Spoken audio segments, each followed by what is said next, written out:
Tom जी की mummy ने आज सुबह से ही मुंह फुला रखा था क्योंकि टॉम जी आज ही हनीमून से लौटा था।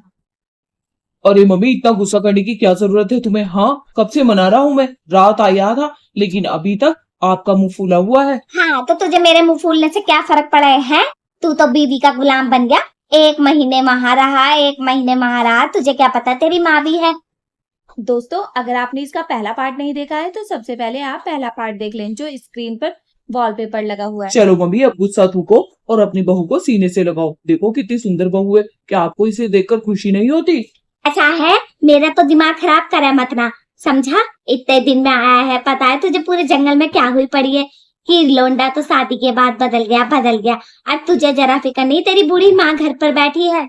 माँ जी, ये आप कैसी बातें कर रही हैं? अरे शादी होती है तो लोग बाग हनीमून पे जाते ही हैं। इतना बवाल बनाने की क्या जरूरत है? जब से आई हूँ सिर्फ यही सुने जा रही हूँ, हनीमून पे इतने दिन, हनीमून पे इतने दिन। अरे क्या हो गया फिर? थोड़ी सी अपनी जिंदगी जी ली तो। ऐसा है, तुम दोनों यहाँ से चले जाओ। देख तेरी पत्नी की कैसे कतर कतर जबान चल रही है। नाच पीटे, तेने सर पे इतना चढ़ा लिया, 2 दिन शादी को ना हुए और देख कैसे कतर कतर जबान चल रही है। चला जा मेरी नजरों के सामने से। अरे मैंने तो सुना है उनकी बहू लौट ही आई हनीमून से। अरे सुबह ही आई, जने रात को आई है, मुझे तो पता ना। तुझे खबर है कुछ इस बात की? सबसे पहले हर बात भूरी को ही पता चलती थी। भूरी को ये भी पता चल गया था कि शोभा लौट आई है हनीमून से। अरे भूरी, मेरे को क्या पता आई है या ना आई। मैं तो अभी तो उठ के आई हूँ, सो रही। मैं तो आज लेट हो गई उठने में। अब मैं भी सोच रही हूँ जीती से शाम को मिलने जाऊं और देखूं तो वो बहू है कैसी। मैंने तो उसकी शक्ल तक ना देखी, जना कैसी लगे है। सब तो कहना है बड़ी खूबसूरत है। हम भी देख के आए जिनने 2 दिन में लोंडा बस में कर लिया। हाँ हाँ, देख यही हूँ। मैं भी उनके घर के सामने से ही निकलूंगी। अब मैं भी उनसे बात करती हुई निकलूंगी। अगर घर पे होंगे तो घर में कुछ आऊंगी और देखूंगी क्या कर रही है और क्या ना कर रही। और उस बहू को भी देख के आऊंगी जरा मैं कैसी है। फिर नीलू वहां से चली जाती है। टॉमची भी अपने काम पर चला गया था क्योंकि 2 महीने से वो काम पर नहीं गया था, सिर्फ घूम ही रहा था। शोभा भी आते ही काम में लग गई थी क्योंकि साफ सफाई का बहुत ज्यादा काम हो रखा था। शोभा की सास शोभा के पास जा ही रही थी तभी नीलू वहां आ जाती है। अरे नीलू आंटी, कैसे आना हुआ? आइए अंदर बैठिए, मैं आपके लिए चाय वाय बना देती हूँ। क्या करूँ, सफाई में लगी हुई है जब से आई हूँ। घर का काम ही खत्म नहीं होकर दे रहा है। इतने दिन से लगता है सफाई तक नहीं हुई है इस घर में।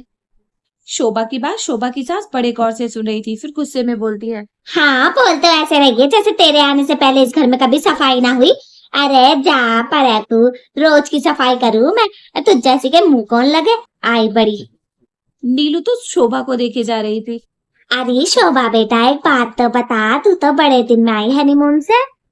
क्या नीलू आंटी, मेरा सुबह से दिमाग खराब हो गया है। जिसे देखो बस यही पूछे जा रहा है, बहुत दिन में आई, बहुत दिन में आई। अरे तो क्या हो गया?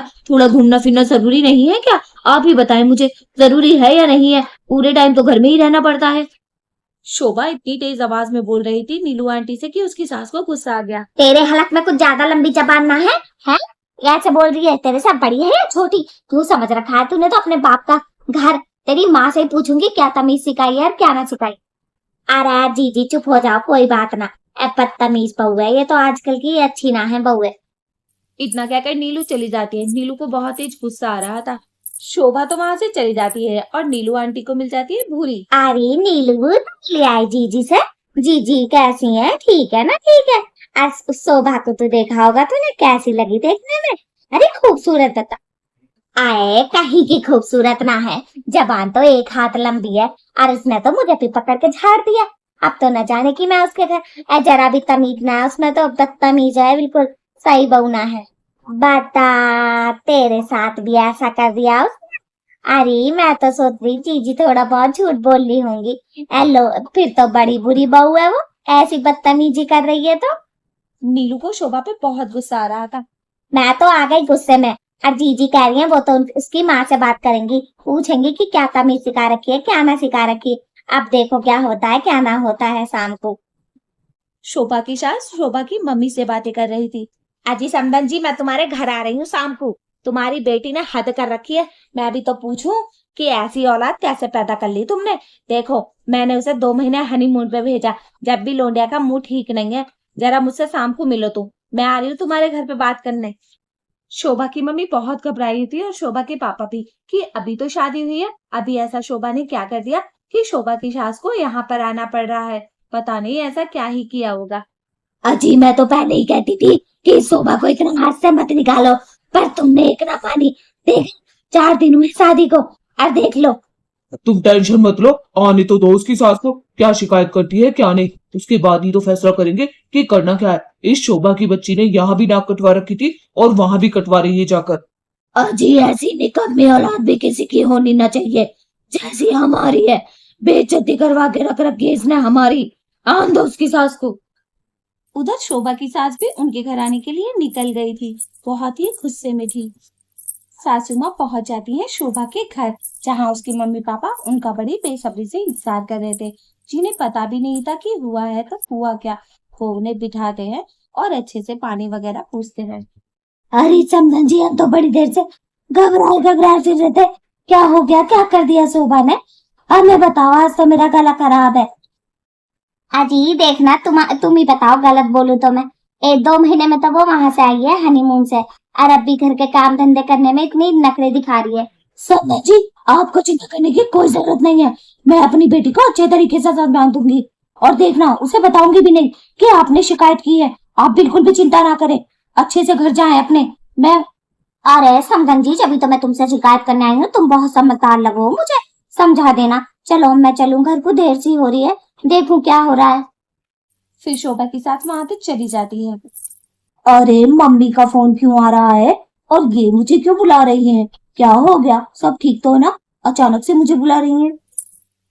शोभा अपनी मम्मी से मिलने के लिए निकल जाती है। उन्होंने एकदम से अचानक अर्जेंट बुलाया था अपनी बेटी को। ए लड़की, तेरी शादी के बाद भी इतनी शिकायतें आ रही है। एक तो तेरी लव मैरिज करवाई, तेरी सास इतनी अच्छी है, बताओ हमें आस पड़ोस वाले बताते हैं तेरे बारे में। नहीं बाबा, ये सब आपको किसने बताया है? मैं तो ऐसा कुछ भी नहीं कर रही हूँ। शोभा अपने माँ बाप को बहुत समझाती है, लेकिन उसके माँ बाप ने बोल दिया था कि तेरी बिल्कुल भी शिकायत नहीं आनी चाहिए, वरना सोच लिया तू। उसके माँ बाप बहुत अच्छे थे, उसकी मम्मी पापा ने अच्छे से समझाया और शोभा को ये सब समझ भी आ गया। शोभा समझने के बाद अपने घर चल देती है। इधर टॉमची को भी बड़ी टेंशन हो रही थी कि शोभा को उसकी मम्मी ने इतनी जल्दी जल्दी क्यों बुलाया है। वो सोच रहा था कि उसको शोभा को देख कर आता हूँ कि क्या बात हुई है और क्या नहीं। अरे जी, आज तो तुम अकेली अकेली बैठी हो, क्या बात है, सब ठीक है ना? कोई बात तो ना है? शोभा ने कुछ कहा तो वहां तो ना है? मुझे बताओ। वैसे तो आजकल की बहुओं की जबान कतर कतर चला है। बहन ना देख, मैं तो करी आई उसकी माँ से शिकायत, उसकी माँ ने बुलाया उसे अर्जेंट। अब समझाएगी, देखो क्या होता है क्या नहीं होता। अभी तो अपने घर में ही है, अभी ना निकली है वहां से। जने निकल गई, मैंने पूछा भी ना। आए जी, आपने बिल्कुल सही करा जो शोभा की मम्मी से उसकी शिकायत कर दी। बहुत ही सर पे चढ़ रही, जरा समझाएगी तो अपनी बेटी को। अरे अपनी माँ की तो मानेगी ना जीजी, हमारी ना मानेगी तो। सही बात है, अपनी माँ की तो मानेगी, और ना मानेगी तो गलती खाएगी। देख मैं तो साफ कहूँ बिमला, और रहना तो रह, नहीं रहना तो यहाँ से चली जा। घर तो मेरा है भाई, अपना किराए विराए पे चले जाओ, मैं क्या कहूँ अब। फिर विमला भी वहां से चली जाती है। विमला ने काफी बातें कर ली थी, शाम हो गई थी। उधर उसे मिलती है नीलू। अरे नीलू, कहाँ को दौड़ी दौड़ी जा रही है? जरा रुक जा बहन, कहाँ को जा रही है? और देखिए मैं तो जीजी के घर से आई हूँ, उन्होंने अपनी बहू की शिकायत कर दी उसकी माँ से, और उसकी माँ ने बुला लिया उन्हें झटपट। भूरी तो सारी बातें बताती है नीलू को। अरे नीलू सही तो करा, देखिए बहन ऐसे कर जिंदगी कट रही है, एक आध दिन की बात हो तो कट जाए, जब जिंदगी भर साथ ही रहना है तो समझदारी से तो काम करना ही पड़ेगा, देखा ना। सही बात है बहना, सही बात है, पर कोई समझे कैसे? अब देखो उसकी माँ उसे क्या सिखा पिका के भेजेगी, अच्छा सिखाएगी बुरा सिखाएगी, अब देखो आगे होता क्या। चलो अब मैं तो चलूं, बहुत देर हो रही है। मैं भी कल को मिल के आऊंगी जीजी से। जीजी की तो जिंदगी तबाह हो गई जब से शादी करी है अपने बेटे की, इसी उधा बुधेड़ में लगी पड़ी है, बता कैसे चलेगी। उधर शोभा भी अपने घर से आ गई थी। शोभा ने अपनी सास के पैर छूकर माफी मांगी, क्योंकि उसकी मम्मी ने कहा था, और शोभा की सास ने उसे माफ भी कर दिया था। मम्मी जी क्या खाओगी आज? आज आपके लिए गर्मा गर्म आलू के पराठे बना दूं? मैं बहुत अच्छे पराठे बनाती हूँ मम्मी जी। शोभा का ऐसा बर्ताव देख के उसकी सास बहुत खुश थी, और मन ही मन में शोभा को दुआएं भी दे रही थी और उसकी मम्मी की तारीफें भी कर रही थी। अरे मम्मी जी, मैं कब से बोल रही हूँ, आप कुछ सुन भी रही है या नहीं? जल्दी बता दीजिए, गरम गरम आलू के पराठे खाएंगी या दाल चावल बना दूं? जो आप कहेंगी वही बनाऊंगी, मेरी प्यारी माँ। उधर सासू माँ के साथ तो शोभा सही रहने लग गई थी। इधर उसके मम्मी पापा को बड़ी टेंशन हो रही थी कि शोभा के घर में सब ठीक है या नहीं। दोनों यही बात कर रहे थे, तभी उसकी पत्नी बोलती है, अजी सब ठीक ही होगा। अगर उन्होंने कोई शिकायत नहीं करी है तो शोभा सही से रह रही होगी। मैं तो कहती हूँ मिलाओ 1-2 दिन जाकर शोभा से। हाँ, बोल तो तुम एकदम सही रही हो, शोभा एकदम सही रह रही होगी। अरे हमने उसे समझाया इतने अच्छे तरीके से कि वो सही रहेगी। कोई बात नहीं, हम अगर बुरे बन गए अपनी बेटी की नजरों में तो कोई बात नहीं। सही बात है, हमारी बेटी खुश रहनी चाहिए ससुराल में। अरे बाकी सब ठीक हो जाएगा, बेटी तो अपनी है, कभी भी मना लेंगे उसे। एकदम से शोभा की मम्मी शोभा के घर पे फोन कर देती है उसकी मम्मी को। अजी समझन जी, मैंने तो ये कहने के लिए फोन करा, आपने तो शोभा को बड़ा अच्छा समझाया। जब से आई मेरी खिदमत में लगी पड़ी है, लोंडिया ने सारा काम संभाल लिया। अजी आपका बहुत बहुत शुक्रिया, आपने तो मेरे घर का माहौल ही बदल दिया समझन जी। मम्मी, मैं सोच रहा हूँ क्यों ना हम सब एक साथ घूमने चले, और काफी दिन से हम लोग घूमने भी नहीं गए। आप भी इस बार हमारे साथ चले, क्योंकि शोभा ने बोला है कि आपके साथ लेकर ही जाएगी वो शोभा। शोभा की सास मन में बहुत खुश हो रही थी क्योंकि शोभा अब उनसे प्यार करने लग गई थी। अरे बेटा, मेरी बूढ़ी हड्डियों में कहाँ ज्यादा दम है। तुम एक काम करो, तुम दोनों चले जाओ घूमने और जल्दी आ जाना। मैं घर पीछे से संभाल लूंगी, चिंता ना करना। नहीं नहीं सासू माँ, इस बार आप भी चलेंगी। और हाँ, हम क्या पैदल थोड़ी ना जाने वाले हैं, गाड़ी से जाएंगे, साथ में जाएंगे और साथ में आएंगे और खूब मजे करेंगे। अब मैं अपनी माँ के बिना कहीं नहीं जा सकती। दोस्तों, आप लोग जल्दी से चैनल को लाइक और सब्सक्राइब कर दे। आप लोग लाइक और सब्सक्राइब नहीं करते। मेरी इतनी प्यारी सासू माँ है और इतना सुंदर पति।